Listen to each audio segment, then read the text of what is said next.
Luto na yung ating adobong paa. Ibawas na yan kasi magdadala ako ng ulam ng misis ko sa Quezon City. So para sa akin na lang yan. Then dadalhin ko sa Quezon City. Napakalambot mga idol, oh. Okay na. Kaya na tayo. Bago bumiyahe.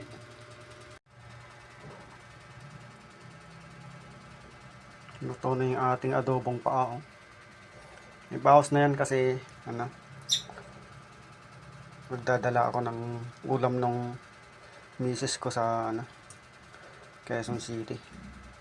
So para sa akin na lang yan. Then dadalhin ko sa Quezon City. Napakalambot mga idol, oh. Okay na. Kaya na tayo. Bago bumiyahe.